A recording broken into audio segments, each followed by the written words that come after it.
ये जो तिलक है माथे पर, ये कहां से आ जाता है? इसके पीछे बहुत सोच होती है।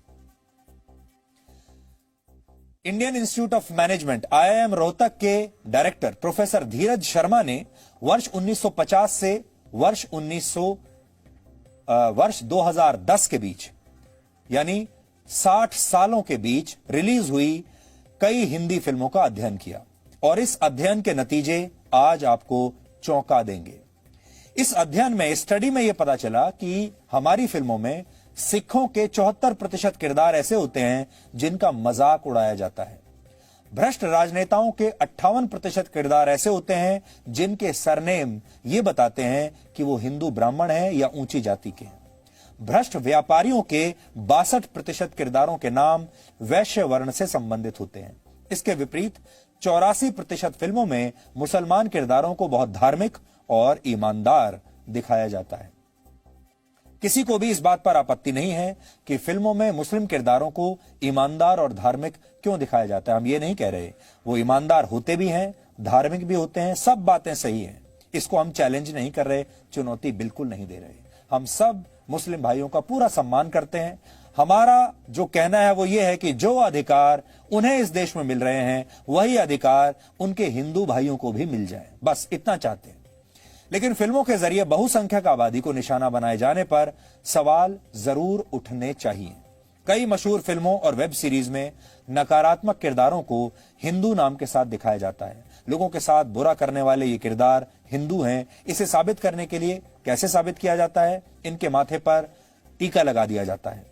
ऐसी ही कुछ किरदारों की तस्वीरें इस समय आपकी टीवी स्क्रीन पर हैं। आपने इन फिल्मों को देखा होगा, आनंद लिया होगा, लेकिन इस नजरिए से कभी आपने सोचा नहीं होगा। इसके विपरीत फिल्मों में दिखाए जाने वाले मुस्लिम किरदार भले ही डॉन हो, गुंडे हो, हत्यारे हो, तस्कर हो, उनकी छवि को किसी मसीहा या रॉबिन हुड की तरह पेश किया जाता है। फिल्मों में आकर एक मुसलमान शराब तस्कर एक चालाक व्यापारी में बदल दिया जाता है। सबसे बड़ा उदाहरण है दाऊद इब्राहिम। दाऊद इब्राहिम जैसे अंडरवर्ल्ड डॉन की बहन रॉबिन हुड यानी गरीबों की मसीहा बन जाती है।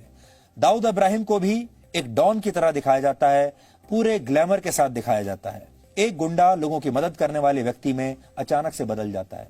आपको ऐसे एक नहीं अनेक उदाहरण अगर आप चाहें तो मिल जाएंगे हमारी फिल्मों में।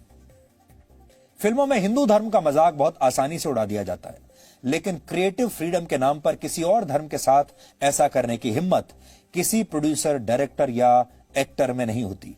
1970 में आई मशहूर हिंदी फिल्म दीवार का आपको याद होगा एक मशहूर किरदार था विजय, जिसे अमिताभ बच्चन ने निभाया था उस समय। विजय का किरदार, वो भगवान के मंदिर जाकर भगवान पर सवाल उठाता है, लेकिन किसी को इसमें कोई आपत्ति नहीं हुई और ये फिल्म सुपर हिट हुई थी और इसे देखने वालों में भी बड़ी संख्या में हिंदू लोग थे। फिल्मों में फूहड़ किस्म के किरदारों के नाम अक्सर राम रख दिए जाते हैं, आपत्तिजनक डायलॉग लिखे जाते हैं, लेकिन इस पर कोई कुछ नहीं बोलता। वर्ष 2013 में एक मशहूर फिल्म आई थी जिसका नाम था गोलियों की रासलीला रामलीला। इस फिल्म में रणवीर सिंह राम के किरदार में थे, दीपिका पादुकोण के किरदार का नाम था लीला। इस फिल्म में एक डायलॉग आता है जो इस प्रकार है, राम रंग रलियां मना रहा होगा हनुमान गली में। इस फिल्म में भगवान श्री कृष्ण और हनुमान का भेष धारण किए हुए कुछ लोगों को फूहड़ किस्म का डांस करते हुए दिखाया गया और सीन के बैकड्रॉप में भगवान राम का एक पोस्टर लगा हुआ था। पीके जैसी फिल्म में भी बड़ी आसानी से हिंदू रीति रिवाजों और प्रथाओं पर सवाल उठाए गए, लेकिन जैसे ही किसी फिल्म पर इस्लाम या ईसाई धर्म को मानने वाले लोग आपत्ति करते हैं, वैसे ही उस फिल्म के प्रदर्शन को रोक दिया जाता है या उसके इस तरह के सीन्स को सेंसर कर दिया जाता है। भारत में बनने वाली हिंदी फिल्मों में पाकिस्तान तक के लोगों की भावनाओं का ध्यान रखा जाता है, लेकिन बहुसंख्यकों की भावना का ख्याल किसी को नहीं आता।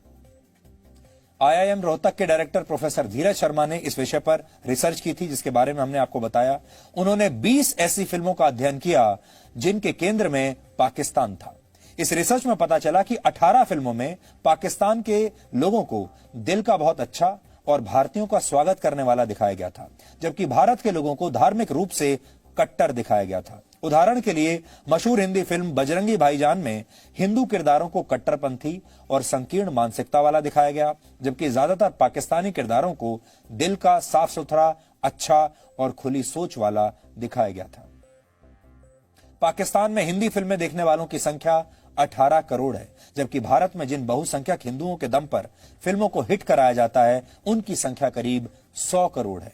फिर भी भारत की फिल्मों में पाकिस्तानियों को तो सम्मान मिल जाता है, लेकिन बहुसंख्यक हमारे ही देश के अपना मजाक अपने ही देश की फिल्मों में उड़वाते रहते हैं। लेकिन अगर आप दक्षिण भारतीय फिल्मों को ध्यान से देखेंगे तो वहां की ज्यादातर फिल्मों में ऐसा नहीं होता। दक्षिण भारत की फिल्मों में मंदिर भी दिखाए जाते हैं और नायक को गर्व के साथ हिंदू के रूप में दिखाया जाता है। इसका सबसे बड़ा उदाहरण मशहूर फिल्म बाहुबली है, जिसका मुख्य नायक न सिर्फ हिंदू है बल्कि भगवान शिव का एक बहुत बड़ा भक्त भी है। यह अजीब विरोधाभास है कि फिल्मों में बहुसंख्यकों का अपमान होता है, अल्पसंख्यकों को सम्मान मिलता है। लेकिन एक जमाना था जब मुस्लिम अभिनेता जब हिंदी फिल्मों में आते थे तो वो अपना नाम बदल लेते थे, या ये सोच लीजिए कि उन्हें अपना नाम बदलना पड़ता था। हालांकि हम इस प्रथा का भी उतना ही विरोध करते हैं। उन्हें अपना नाम बदलने की क्या आवश्यकता है? उन्हें अपना नाम बिल्कुल नहीं बदलना चाहिए था। लेकिन जब मैं आपको उदाहरण दूंगा तो आप चौंक जाएंगे। उदाहरण के लिए मोहम्मद यूसुफ खान दिलीप कुमार बन गए। मशहूर एक्टर दिलीप कुमार। मुमताज जहान दहलवी मधुबाला बन गई। मशहूर अदाकारा मधुबाला। मेजबीन बानो मीना कुमारी बन गई और हामिद अली खान अजीत बन गए। आज हमारा सवाल है, क्यों? अपने असली नाम से इन लोगों ने अपने किरदार क्यों नहीं निभाए? असली नाम से फिल्मों में काम क्यों नहीं किया? हो सकता है उस समय इन्हें यह लगता होगा कि ये भारत में आ गए पाकिस्तान छोड़कर। भारत में हिंदुओं की संख्या ज्यादा है और हिंदू इनके धर्म के कारण, इनके नाम के कारण शायद इन्हें स्वीकार नहीं करेंगे और इसलिए इन्होंने अपना नाम बदलकर हिंदू नाम रख लिए।